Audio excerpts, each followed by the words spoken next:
I gotta Broadcasting way too early from 3 separate Wi-Fi connections. It's PT Breakfast Club with Tony Maritato, Dave Kittle, and Jimmy McKay. Good morning. I reshuffled the deck. Now our pictures line up with our names below. Gentlemen, good morning. How's everybody doing this today? Doing great. Dave, how are you guys doing with the snow? Great. Got, I don't know, Jimmy, you probably got a little bit more. We got about 24 inches, got 2 feet of snow from Sunday into Monday, but it's been, I don't know, yesterday was like 36 degrees, which felt warm compared to the recent, 15 degrees the past couple of weeks. So it's already starting to melt. And so I'm just praying for this to melt. Let's get these baseball fields cleared out. We got to play some baseball this spring. That's the main focus. You're ready to go. Actually, no, I think the city and I think the coast got more snow than like where I am, which is like straight upstate. I won't call it upstate because I know that offends a lot of people. Where does upstate actually begin in New York? But I think you guys got some more snow. But when the mayor started hiring people to shovel, like, did that make getting around the city easier? I think, because the last snowstorm was less. This was about a month or so ago. I don't know, the last like 4 to 6 weeks. And a lot of the curb cutouts were brutal. Like if you have, I don't know, balance issues, like it's impossible to even get us with a stroller. It's impossible to get a stroller through these curb cutouts. So there was more snow from Sunday into Monday of this week. Right. But yesterday on Wednesday and Tuesday, sidewalks were better groomed than the previous snowstorm, which was less snow. So go figure. So it seems like it might have worked. I don't know. Yeah. All right. Before we get to into the show, make sure we pay some bills here. Dave, you asked for it, so now you get it. Yes. Cereal flavored sponsors. Today's new sponsor, Documentation Flakes, fortified with 8 essential abbreviations. It's brought to you by Documentation Flakes, the only breakfast cereal clinically proven to increase your use of patient-tolerated well. Now with extra soap notes in every box, just pour, chart, and enjoy that crunchy taste of defensible billing. Documentation Flakes, part of this balanced EMR. Documentation Flakes. I thought there was another fake cereal called Charties. Like you're charting and Wheaties, you're charting your notes, your chart. It's Chartos, and then Chartos. Yeah. I like Charties. Charties sounds good. We'll get to that. Tony, how are you? You're talking about using a podcast to create patience. Like we've talked about using a podcast before to build relationships with referral sources, with places to refer to other colleagues in your geographic area or your niche.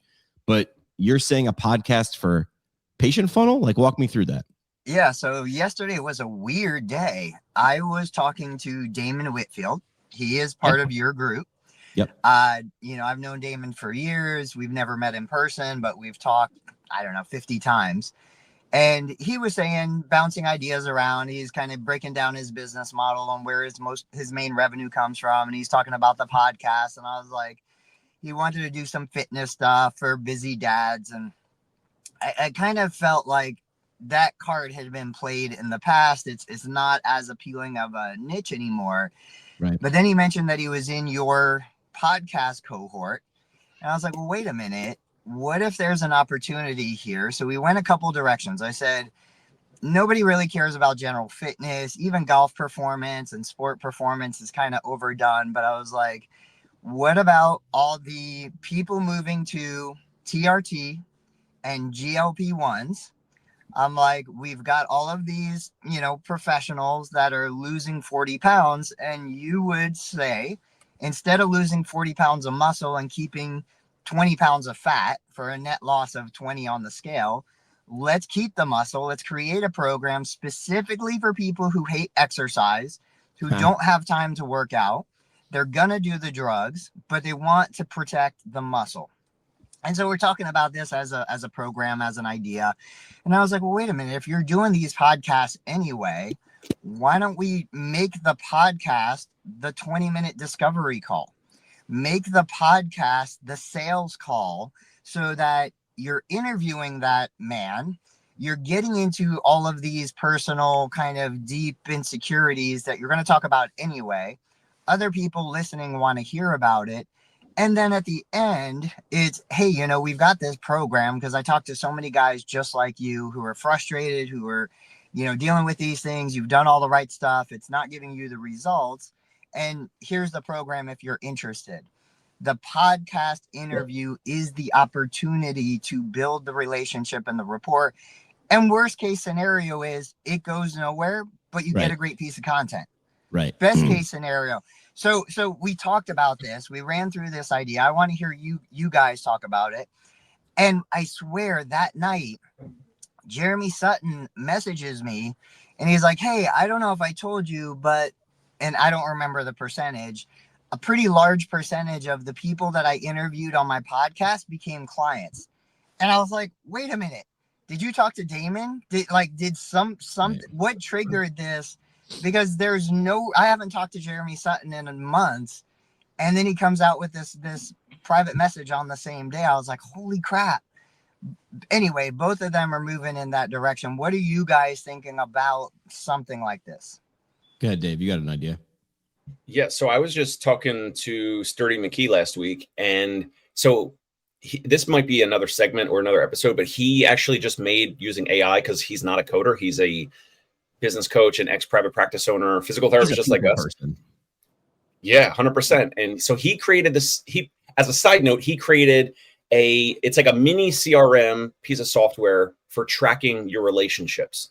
So it's really about, so if you go to, if you guys want to Sixer, I think it's Sixer HQ, Sixer as in like the 76ers. So SIXERHQ.com. I think that's the website. Yeah. So the headline on the website is your relationships drove your growth.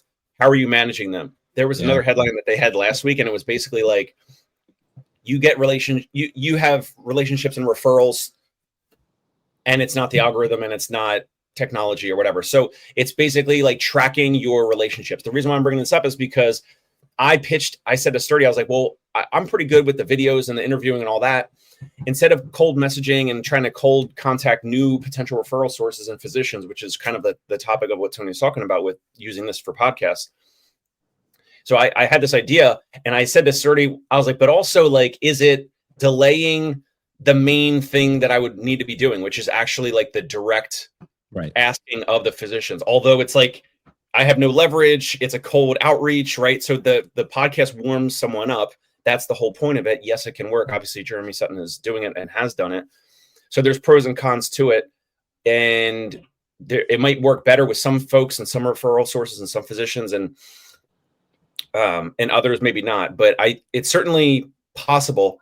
I initially thought that it would be great for me to do with nearby physician referrals.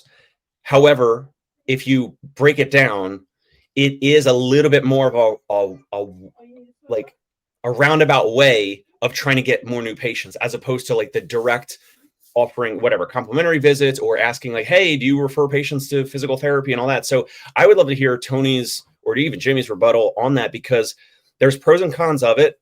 But if we're looking to try to get more new patients and referrals, you could be going into the doctor's offices. You could be meeting the front desk folks. You could find out who's the person that's actually giving them the list of physical therapy places nearby. So it's a little bit more it's a longer play. And sometimes that might be good. Sometimes that might be slower. Those are some of the things to think about. Real quick, Jimmy, the only thing that I would say, Dave, maybe a little different than what you're thinking is, I'm saying you're interviewing the target that you want to be the client. We have talked on this show multiple times about interviewing the physician and kind of getting together with them and getting referrals from them.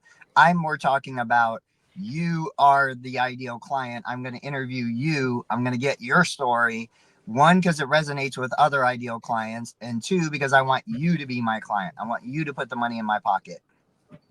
Let's go through this like hyper tactical, right? So right now we're recording the audio of these phone calls right now as game tape. We're also using the AI app that we talked about before for therapists to record. This is the patient sign off on it. It's on their intake. to record the audio of their evaluation and all their follow-up visits as game tape to review. Hey, how can we get better? What's this?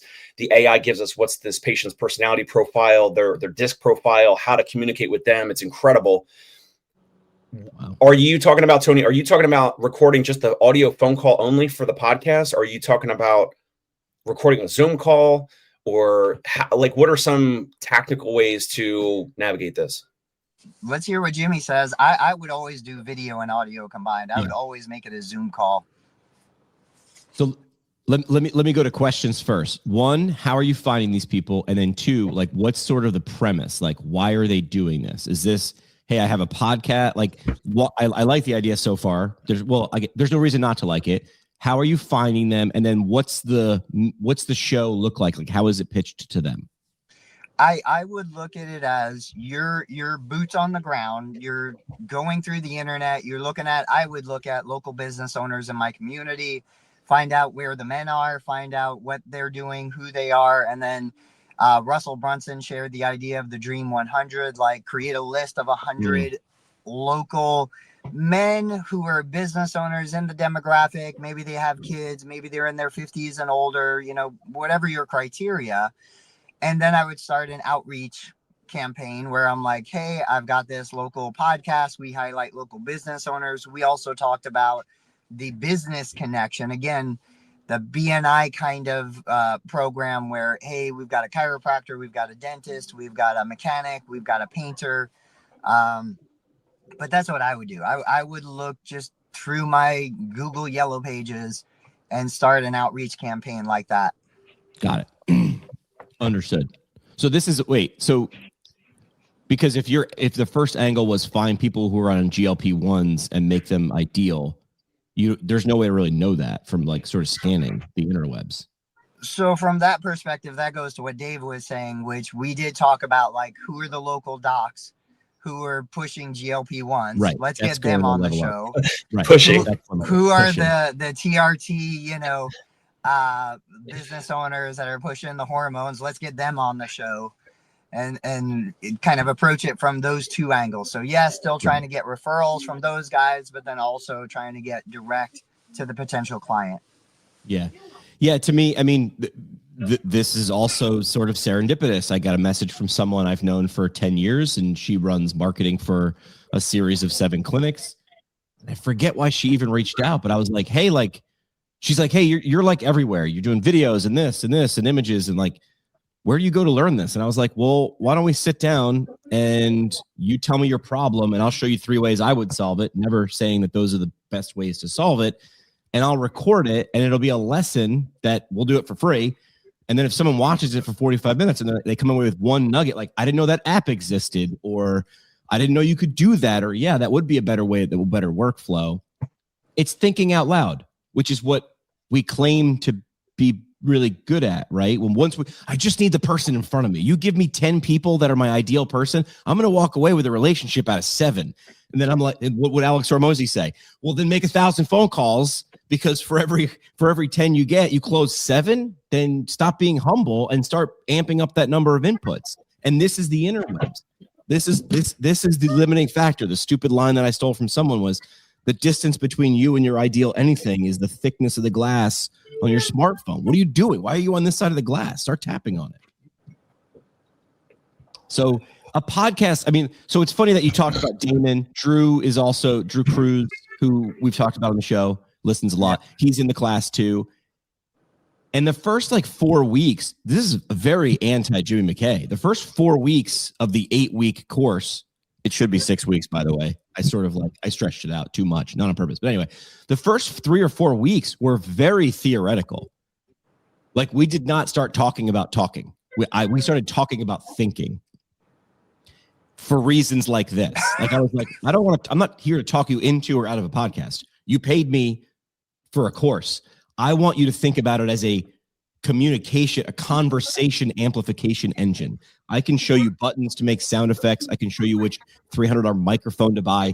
That's not going to solve your problem. How do we get you, Drew, or Damon, or Dave, or Tony through this little camera and onto screens to get people in front of you? It's the vehicle, not the destination. a little fun feedback for you, and I hope I'm saying this correctly. Damon had said that you had said, which we've all have said, your first 10 or 100 podcasts are going to be terrible. Just get them out of the way. What ended up happening, and I've experienced this when I talk to employees, I've experienced this when I talk to patients. You say something with an idea in your head of how you expect it to be conveyed, but it turns into something totally different. Yeah. Damon was like, well, I don't want to interview these people because my first 10 are going to suck. And it ended up like paralyzing him looking for, people that you didn't care about to interview. Right. So I was like, no. And I told him, I said, he had done the Rob Vining telehealth challenge where he did like 100 telehealth visits. He's done videos. He's done stuff. I'm like, I know what Jimmy was implying. It doesn't apply to you. Just get those people on and start talking to them. So ditch that for my repertoire. Yeah. What I meant to say, or that is what I said. What I meant to convey was it's never going to be, you're in your own head. Trust me. I mean, I'm teaching a course now and I'm just like yammering on for 47 minutes going, I'm trying to read facial expressions going, this is going awful. This is going terrible. I'm just up here like a fire hose. But then the feedback from them, and I've said, tell me if this is bad. I will pivot. And they're like, no, this is great. Like, I keep forgetting they're there to sit there and learn, where I'm more of a conversation guy, right? So there's the feedback. Listen, this is the same idea of a workshop, right? This is why for a while there, that was the cool thing to do these workshops for $19 just to get people in the door, because we say once you have a little bit of the Kool-Aid, you're like, oh, this is a cool environment. This person is good. The stakes are lower. This doesn't feel as intimidating. We're all kindergartners on the first day of kindergarten, right? Which is why they bring you in a few days before school in kindergarten. Like, look, this is your chair. This is your cubby. You're lowering the stakes. You can do that with these stupid cameras and phones. You can do that. That's the point. Dave, how old is Dave Jr.? Oh, man. In about 30 days, he's going to be 2 years old. Oh, man. It's crazy. Has he started any of the terrible 2 stuff? Oh, yeah. The tantrums and some meltdowns. We're in it. We're in it right now. Yes. All right, Jimmy, you had some other topics. What else we got? Yeah, I wanted to go to this one because they all feel like they're sort of playing with each other. This was a mailbag. You had picked this up, and I actually know Amy McMillan. Yeah. She's a hustler.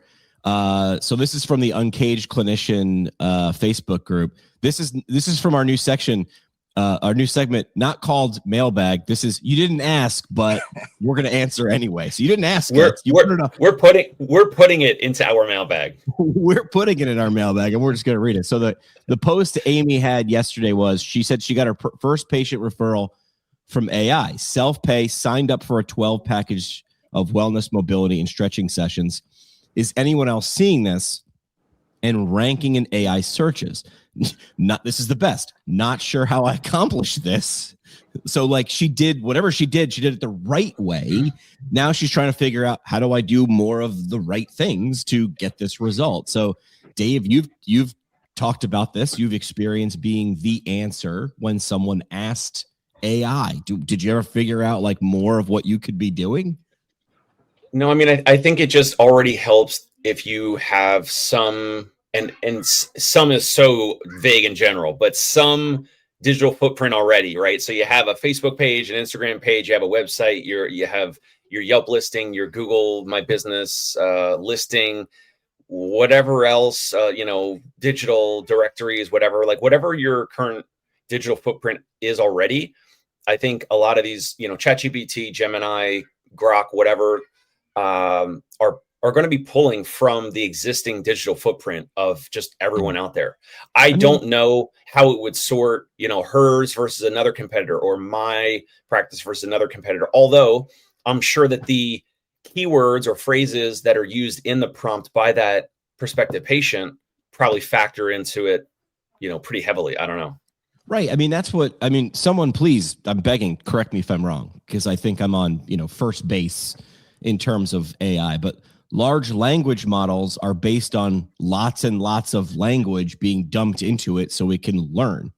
So it dumps things from the interwebs. So if there's a lot of if there's a lot of stamps around the interwebs, similar to how SEO worked, and there are better ways to do it and worse ways to do it, she was the answer, because I'm guessing this person asked a question based on problem and geography, right? Like they wouldn't. Amy, I believe, is in Pennsylvania. Maybe she's in Northern Ohio. Northern Ohio. Okay, so like AI is smart enough to know like giving her an answer from Oregon is not going to do her any good. So it was like, got it. Like I'm understanding what your problem is, and I need to be within 35 minutes. You're the answer to this problem in that geographic area. So the answer. Oh, that's how the person reached out to me about marketing. They were like, well, you know, we spent money years ago on a lot of words on our blog, and I'm not really sure how that's working now. And I pushed back going, well, don't touch them. Like, just, it's not doing you any harm, but could we take those words and could you make new content with them? That was the twist there. But so but of course, someone like Amy here is going to want to know how to do it more the right way. So is the answer writing more? Someone just shared online the other day about, I think it was Charles Lockwood, saying that that YouTube was really coming down on sort of mass AI generated slop content, which is what we're calling it. Like, well, if I can generate 1 billion videos in a week, I'll generate 1 billion videos. I'll be the biggest creator on the internet. YouTube's looking at that going, yeah, but we need B- or better, and you're giving us D's. So like, we're going to penalize you for that. We're not even going to make it good. We're going to penalize you for that, which people like us, we want stuff like that. I don't want to be outgunned by crap. Yeah, I can't remember. There was a term for like how Google used to perceive you. I don't remember what the term was, but now we've kind of moved into the AI world. So even when I look at my general presence on the web, I'm looking at, I've got my Amazon videos, I've got my YouTube videos, I've got all the social media between TikTok and Pinterest and Instagram. But then I also have the courses on Thinkific. I also have courses on Udemy. I also have so many points of contact. Plus, go back a little bit when I used to do the HARO, HARO articles, and I got citations from those articles that have been republished multiple times now. It makes it virtually impossible for search engines, AI search, any of those tools, not to start to pull together some sort of idea about who Anthony Maritato is. Yeah. You know, and if you're not doing any of it, I mean, you can't sit there and complain and say, well, how am I supposed to get in front of my ideal client? Well, you're hiding from your ideal client. You're doing everything in your power not to get in front of your ideal client. Right. It's sort of like that, whenever there's a spy movie and there's a bad guy and they get facial recognition and they're like, I want to know everything about this guy. And then the team is like in the background and they're pulling up a profile. They're looking everywhere to like sort of put together a brief, a bio, and like, who is this person? And when there's lots of stuff about you and it seems net positive, right? All around these topics, right? Like if someone said, how's Jimmy McKay at fixing transmissions? I think AI is smart enough to be like, I wouldn't go with that guy. There's nothing about him on the internet that says he knows anything about cars.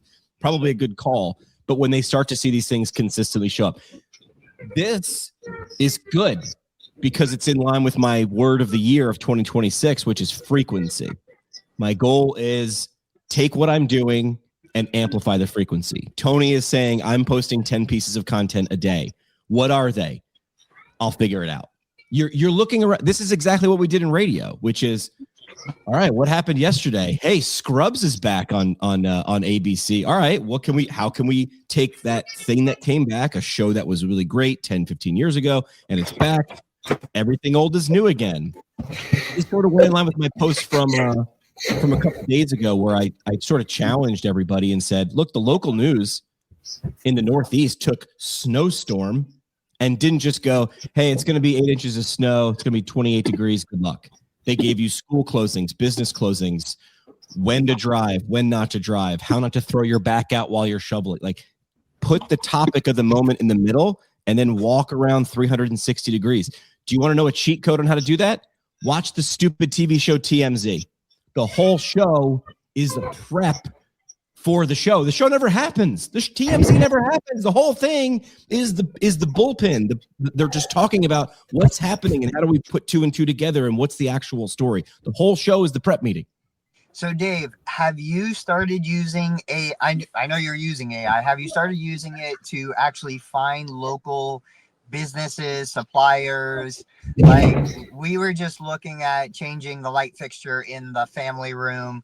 We're taking pictures of it. We're uploading it to ChatGPT. We're asking questions. Once we get to a design light fixture that we want, for the first time, we're starting to look for where can I buy this actual product, whether it be a local store or online. Are you at that point yet where you're looking for local referrals? I don't know. I don't think I have. I've used either Google or ChatGPT historically to find like concierge, like a list of concierge physicians. Although I already know a lot of them, many of them, not all of them. I'm trying to think if I've used ChatGPT for anything like hyper local. I don't think so. I've used it more for like the, letters, agreements, contracts, administrative type stuff.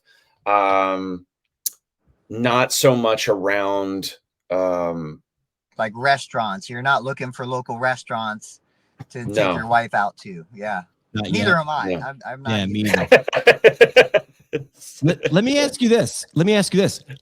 Let's say Amy McMillan or Dave Kittle or Tony or Jimmy wanted to figure out what AI thought of us. The problem is I'm logged into ChatGPT. And it knows no matter what chat now I start, I don't have to go back to a thread about podcast or a thread about whatever. It just it knows. It was like literally yesterday, I was working on a thing with Larry Benz. I started on a new chat about another idea. And it was like, yeah, this is similar to that thing you were talking about yesterday with Larry. And I was like, you're watching everything I'm doing. So the problem is if I was like, hey, who's the best podcaster in physical therapy? It's like, you are, Jimmy. Like, it's mirror on the wall, right? It's going to love me. How could someone like Amy, like, does she need me to log in because I'm Virgin Snow to her? Like, how's it work? Like, what's the way to check yourself? This is a Tony question. Yeah, go ahead. Yeah, I think that's what needs to happen. Like, obviously, Google, you have incognito mode. Right. I do think you could probably prompt ChatGPT and say, ignore all of the history you have, previous chats. Start from scratch. What can you tell me if you were a new prospect researching Anthony Maritato or Total Knee Replacement in Middletown, Ohio, whatever. But I think a better option would be Jimmy looks up Amy McMillan. Right. What can you tell me about this person? I ask probably every couple months. I ask Amazon's Alexa, hey, what do you know about Anthony Maritato, the physical therapist? Really? And I want Alexa to go out and see what it can find to come back. And it usually finds my business profile. And I ask it, like, after it tells me, I'm like, where did you get that information? And it'll tell me I went to Choose PT first, or I went to Total Therapy and I found the profile, and that's what, was there. If anybody is taking anything away from like these topics that we talk about and how we find solutions, the answer is play. Like, the answer is play with it. Like, put AI down like a ball of yarn in front of a kitten, and I want you to whack it around. Like, take the plastic off, skip the instructions. This is what I do anyway. Like, yeah, I'll figure it out. Like, if I get stuck, I'll go to the instructions. I'm not going to go to the instructions. I'm going to Google it. Now I'm going to go to AI. What was I fixing the other day? My Wi-Fi.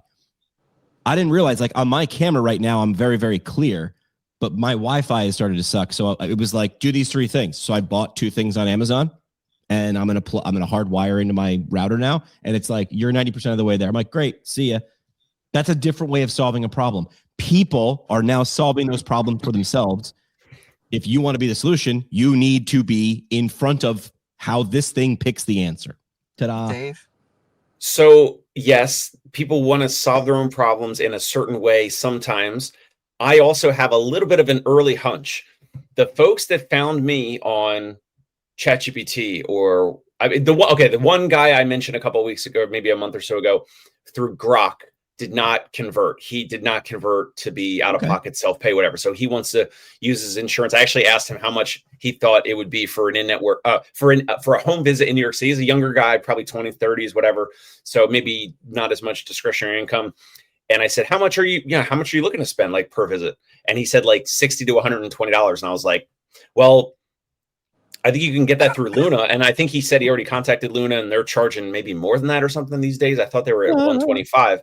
Yeah, shocker. So, okay, my hunch of the other ChatGPT prospective patients that came to me, as well as the patient that went through and found Amy that was self-pay and paid for a 12-visit package.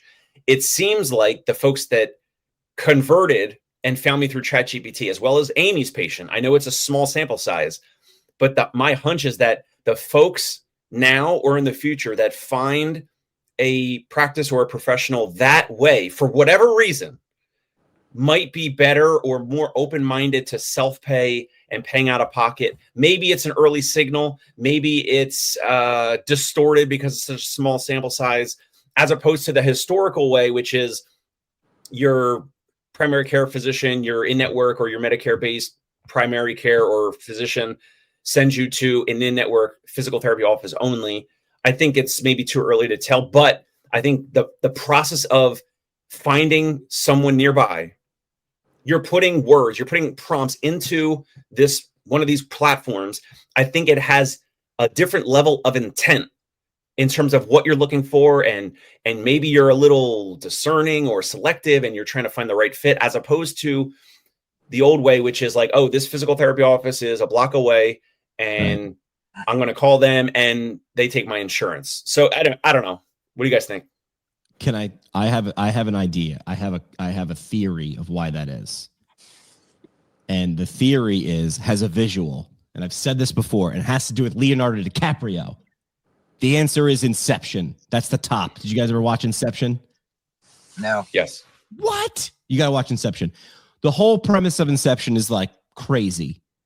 But Leonardo DiCaprio is like a bank robber. But he can put you to sleep and he goes to sleep and now he's in your dreams. And the whole premise is, I need this guy to believe this idea and do this thing. But if I tell him to do it, he's going to reject it. But if I make him think it's his idea, they'll do it. So they did the work. They're doing I'm the guy in front of the computer with all the ones and zeros from the Matrix. I'm a coder. I'll find my own solution. And when I find my own solution, I believe it's stronger because we are programmed on these devices to say no. Because if I said yes to the first 50 things that came across my feed, I'd be poor by noon, right? I'm being sold constantly. This is the anti-sell sell. You asked an impartial computer and it gave you an answer and you're like, got it. So will this work 100% of the time? No. It good. Let's get to the no as quick as possible. But I think the reason that these are like good suggestions are they weren't. I got a guy coming to fix my dishwasher. I've been trying to do it myself with AI for a while. It's not working. Finally, I'm like, I'm going to call this guy. Here's what I did because I'm hyper local. I went to my Facebook group that's of my town, and I'm like, I didn't say the cheapest. I don't want the cheapest. I want to fix this thing one time. And like 9 people out of 20 said, General George. I was like, guess who I'm calling? Because they're not selling. I do quick look at their profile. I'm like, are you General George's wife? Like, no, they aren't. It's great. So they got this guy. Good. I take that. Word of mouth. We need a word. What's the word? Word of AI? Word of GPT? Word of Jarvis? What's our word? Let me ask you, I'm curious. You started your self-fix for the dishwasher. What did you do? Did you take a picture of the error code and put it into ChatGPT? No. Did you go to YouTube and look up your dishwasher model? I Googled the model type and but here's my problem. It's working, but it sucks. I don't know how to Google. It makes noises a machine should not make. I don't know how to Google. You haven't? What's wrong with your dishwasher? It sounds angry. It's not an answer. I don't know. It's over my head, so I'm done. You haven't put that into ChatGPT yet? I should. Yeah. I should. I'll do it right now. But that's what I started. I tried to be like, do it the right way. Like, The YouTube video, I wouldn't know what to search. I don't know where the problem is. When I run it, it runs. It sounds like there's a fork in a garbage disposal. I don't know where that comes from. So I don't even know where the problem is. It's from inside the dishwasher. So here's the thing. If you would have grabbed me 10 years ago, I would have Googled it. If I wanted to see like schematics and I wanted to read the article and maybe see some photos, I would have YouTubed it. If I wanted to see somebody else fixing the dishwasher, the washing machine, the lawnmower. Now with AI, you can snap a picture. You can say, this is my dishwasher. It's making these sounds. I don't know where these sounds are coming from. Ask me questions that you need to know the information to, so that we can figure this out together. Yeah. And that's the way we've been fixing appliances in the last year. And it's amazing what it can do. Yeah. Like it's saying, I literally said, my Samsung dishwasher sounds angry. It works, but it sounds like there's a fork in a dishwasher. I should have said fork in a garbage disposal. What do I do to fix? If you're saying some dishwasher sounds like it's chewing on silverware, but it's running, it's almost something physically hitting the spray arm. So I now I'll need to go back and say, that's not actually it, because I've done the basics. I've taken sort of the cover off and I've done that, but it'll adapt. The thing that you just said is a master prompt. Ask me questions. I add one at a time because I don't want it to ask me 10. I'm like, I can't keep up. So I say, ask me questions one at a time and I will answer them. That will help us narrow this down. So that is a power move that I sort of learned by accident whenever I'm working on a project, because these AI, they want to like give me the whole plan. And I'm like, too much. I want to see the reasoning. So I prompt whenever I'm working back and forth with it. I'm like, let's go through this one at a time. And I even sometimes get lazy. I go, why don't you just give me multiple choice? And then I just sit there and hit A, B, D, A, C. And it's sort of narrowing things down for me. Uploading the photos is a huge advantage that you can't do with YouTube and you can't do with Google.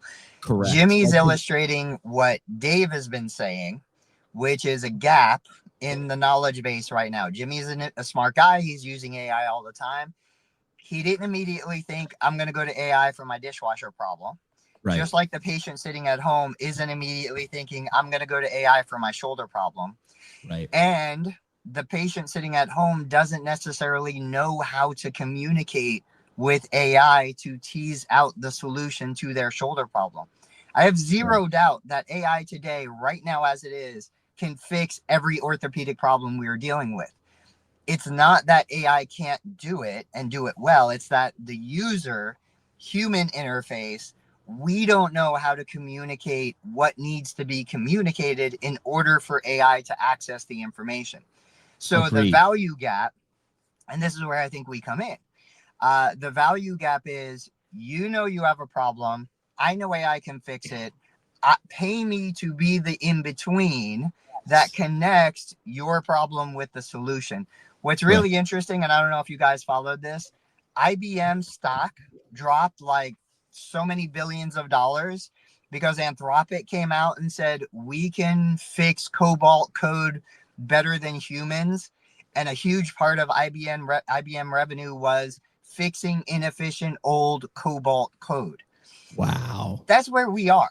Like, the solution to every orthopedic problem already exists. The only reason we have a job and the only reason we are getting paid is because we are fixing an inefficiency in the market. Once that inefficiency is gone, once a population understands how to use AI as well as we understand it, we're done. There's nothing left for us to do. The juice has been squeezed. We need to move on to the next thing. Right. Yeah. The access to knowledge is gone. The barrier to access to knowledge is gone. We used to say we have access to almost all of human history's knowledge with Google. Now we have it. We still have it with AI, but we have practicality and usefulness. The disconnect now is, what questions do I ask to get the most useful answer now? Right. And the kids who are 7 years old are not going to struggle with this because, number one, it's going to be better by the time they're 22 and they need to fix a transmission, but they're going to know how to use it better. Again, 5 years ago, I said, you mock these kids with their TikToks. All I see is people who know how to communicate in brevity. and they know how to be discerning. Oh, they have no attention span. No, they don't have to watch bullshit. So they don't. Like, you had 5 channels when you were growing up. So that's why the final episode of MASH was the most watched TV show on the planet. It was a good episode, but it was one of 5 choices. Like, that's why it won. It was an event of one of 5 channels. That is not to flip the funnel upside down now. You're right. We are right now the bridge. Now, I think, what do you think about this, though? I think there's always going to be a place for, I want someone to do it with me, or I want to make sure I'm doing it right, or can you oversee this? That's why there's coaches. I can go run a marathon. There's just a thing on Monday, run this, on Tuesday, run this. Why do I go with a group, or why do I hire a coach? It's not for that stuff. It's for everything else. And those folks will be able to continue to raise their prices over time. They will always have a spot in the marketplace, not because they're the cheapest, but because they have some insight or unique leverage, or they have some amount of value that is different than what the consumer would find if they just try to do a YouTube video for the dishwasher. Right. I was a coach, or I think I asked this before. You guys familiar with the Leukemia and Lymphoma Society's Team in Training? Do you understand what that program is or how it works? Essentially, it was like, hey, I want to run a marathon, but I don't know how to do it. Like, I want to experience something. It was really for people either running their 10th or their first. And they were like, we'll give you a coach. We're going to put you in a group that you do a long run once every Saturday with a group of people who are going through the same cohort as you. We're going to get you into a race for free, probably a race that's already closed that you can't even buy your way into. So we've got a little bit of scarcity. And then what do I have to do? We got to show up and run, and you got to fundraise. So what would cost you $500 to pay your way in, you fundraise $3,000. By the way, we're also giving you that warm and fuzzy because you're going to cure blood cancers. So I was a participant. I did a bunch of events for Team in Training. I used to cheat too. I would go do my fundraising with a radio station. So I'd go on the air on Monday and I'd be, y'all, we're killing blood cancer by Friday. Go to the station website, drop $5.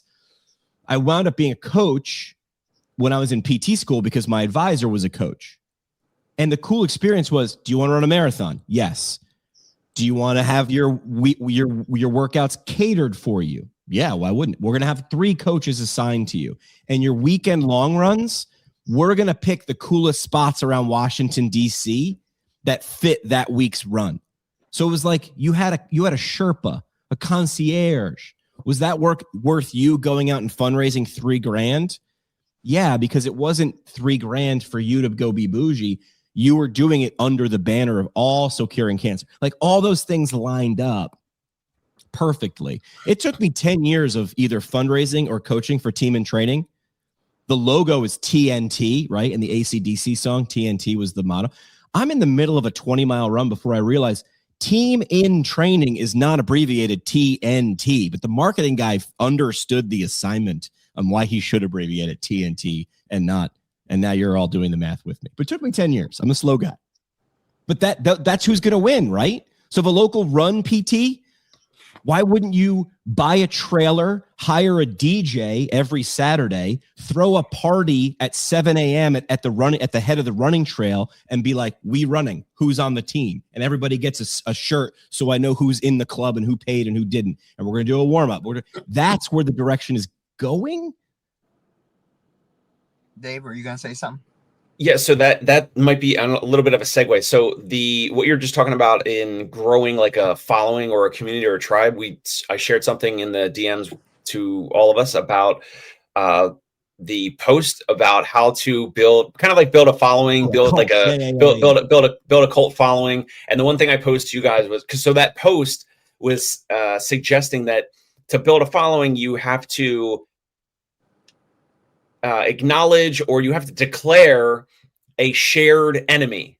Correct. And Jimmy, I don't think you initially liked it, or I don't think initially made sense. And I pitched to you guys, I said, so for concierge pain relief, would my common enemy be in-network physical therapy, or would it be average treatment, whatever that is, or like who would be my potential enemy? And of course that will result in some people not liking the company, the brand, the No. positioning, all that, but then it attracts certain people, Right. which is the whole intent, to try to find your ideal client, your ideal community member, prospective patient, tribe, cult, whatever you want to call it.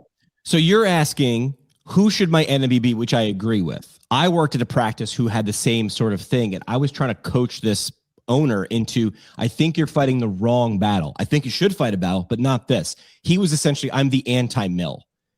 And I'm like, cool. I think your answer is on your freaking hat. You fight pain. It's just plain wrong. But here's the thing, that's not controversial. But living with it, it's just plain wrong. Like Steve, the guy from Story Brand would say, finish this sentence. It's just plain wrong that my ideal person lives with blank. What are they? It's just plain wrong that I can't do what I did 10 years ago.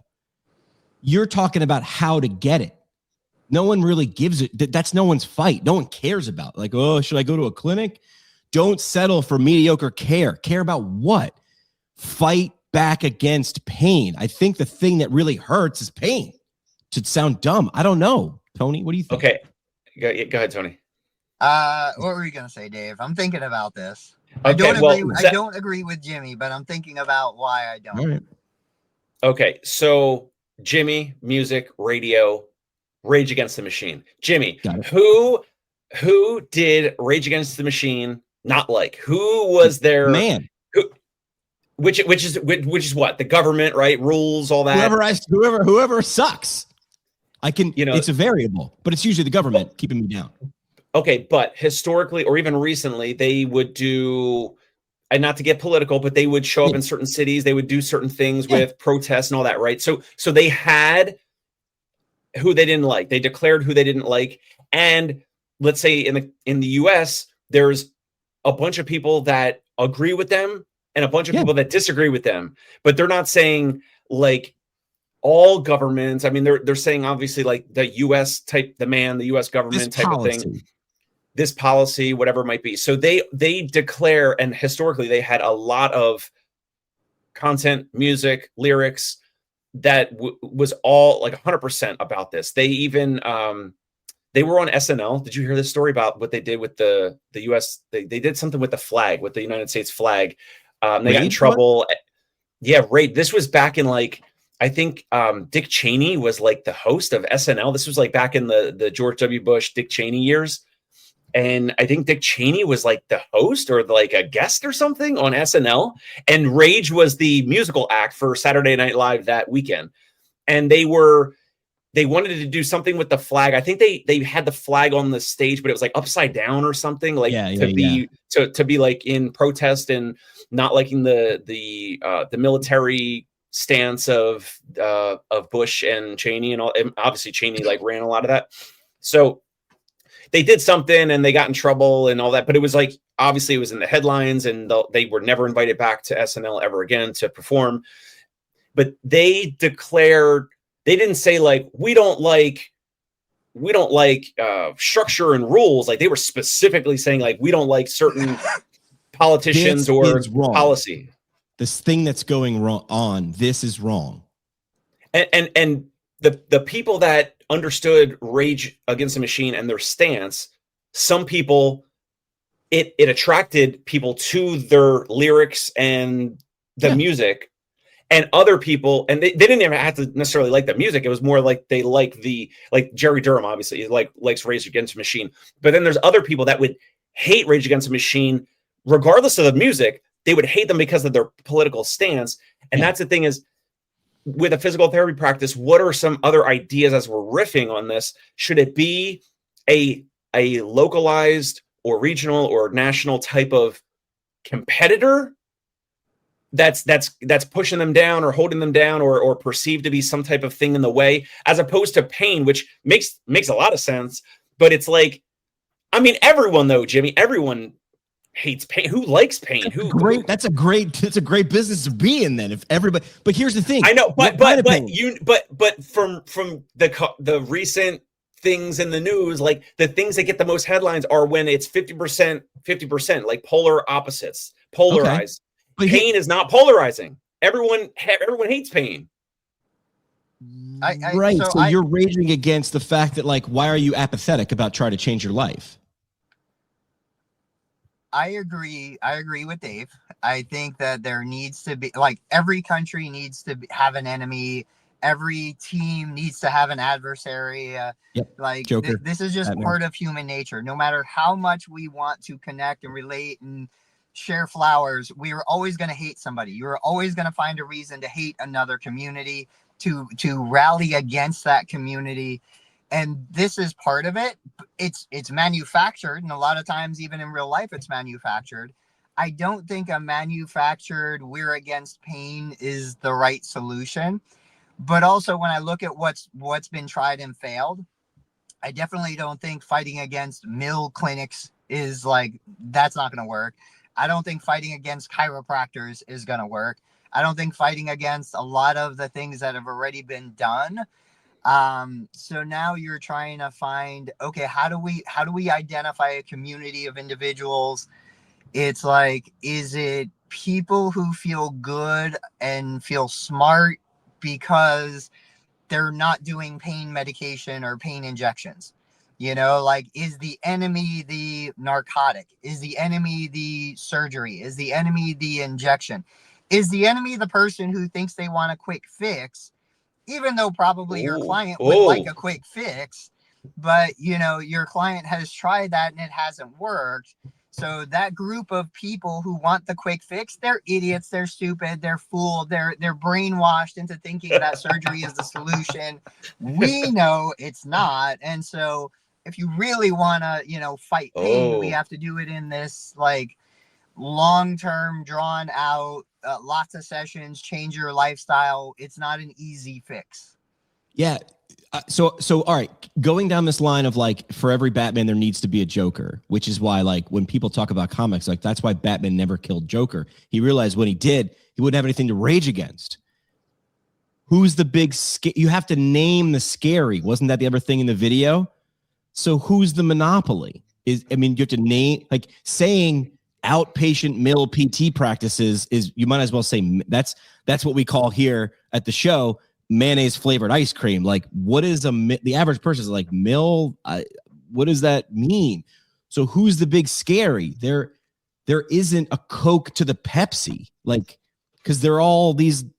Even if a big place in New York City, I'm thinking if you're going to rage against a Spear or a Jag, are they big enough to be scary? They're not. Like, they're still scrappy and small and growing. I don't know. Are they scary enough? Are they generic enough? I don't think they are. So this is where I think some of the messaging, and I think it's in there. Like, I look at young people who are, you know, moving towards socialism. And I think of the media, and I think of the messaging, and I think of what I'm hearing, and I can understand the appeal on their side. But more than anything, what I realize is when I hear somebody say something that I agree with, it solidifies, it deepens my position on the individuals who see socialism as a solution are individuals that have never won in business. They've never been successful in business. They've never seen how capitalism works well. So, of course, we've all lost. We're going to go join the losing team, and we're going to, you know, tear down the winning team. Like, right. That messaging, regardless of where you fall on either side, the messaging is what solidifies the community of, I'm a capitalist, I see success, I see raising people out of poverty, I see all of these things. That's what I would take that comparison into ChatGPT. Yeah, and I would say, hey, help me find parallels. How can I bring this dichotomy from socialism and capitalism into my business model, which is, I want to build a community around pain relief, and I want to identify common beliefs and you know, almost to the point of religion that people are so fanatic about, and I want to bring that back and forth into my communications. This is Hyrox. This is CrossFit. Like, think of who's done it well in fitness. This is Peloton, Hyrox, CrossFit. What's the enemy? So let's play this game. Who's the enemy of Hyrox or CrossFit? Is it like inactivity or your former self? CrossFit, and specifically from the original founder CEO, his enemy was everything else: yoga, Pilates, regular, Planet Fitness type gyms, Got it. literally everything else in the health and fitness world. He was in an interview. I think the interviewer asked, like, so is everything else that's been in the health and fitness space, has that always been wrong? And he's like, yes, it's all been wrong. It has been wrong, and it is still wrong. And CrossFit is the only way. Now, of course, but here's the thing. He built a cult following. That's going back to what we're talking about. Like, he built a following of people that were like, get obsessed with this style of exercise. It's going to kind of tear you apart. You're going to be sore and all that for way more than you ever were before. And it attracted a certain type of person, and everything else was wrong. I mean, that's not always the best. I'm not saying do that with your physical therapy practice, but forget the guy's name, Steve or whatever. Greg Glassman. Yeah, Greg Glassman. That's it. Yeah. So that was his stance. Obviously, he got into some trouble, no longer there, and all that. And CrossFit has morphed. But I'm sure Hyrox is Hyrox probably doesn't have. At least I haven't heard. Like, I don't even know who founded it. So I think their thing is more competition. They're like, we're CrossFit, but we do more. Like CrossFit used to do like those things throughout the year, like they still do, essentially like litmus tests. I think Hyrox is more doing that. Let's do parting shots. My parting shot related to this topic. I think the challenge we're all going to have with something like this is none of us are that fanatic. There are a few, but most of us don't look at what we do with a level of fanaticism that we are willing to die on the fire to like push our agenda that hard. You have to be like absolutely out of your mind thinking you have the solution and everybody else is wrong. And none of us are that kind of person. We're too logical. Yeah. I think my parting shot would be a question maybe for a future episode on it, which is, do you have to be that fanatical, or could you engineer it? Oh, in that video you shared, they said all these cults, none of them are accidents. You don't stumble upon a cult by accident. It is engineered. It is designed. It needs to feel organic, right? That's just how it is. I'll go a little different direction. I'll say attention is an asset. The path used to be marketing. You could buy attention. Marketing, $100 in marketing would lead to sales, would lead to money. I think that's still the path, but before marketing is attention. Attention is an asset. Learn who you want to talk to and what they pay attention to and what they spend time with, and you'll be better off for it. We'll see you guys on Tuesday. Have a good weekend. Stay warm in New York and Ohio and wherever the hell you are. That's it. We're out. Boys, what the hell are you doing? Follow Tony Maritano on YouTube at Total Therapy Solution. Find Dave Kittle at ConciergePainRelief.com and on YouTube at The Dave Kittle Show. And follow Jimmy McKay at PT Pinecast. On YouTube, the socials, and wherever you binge podcasts you pretend are for CEUs. And hey, just a reminder, none of this was for advice. This was for entertainment only. Our lawyers say that counts. Thanks, Keith.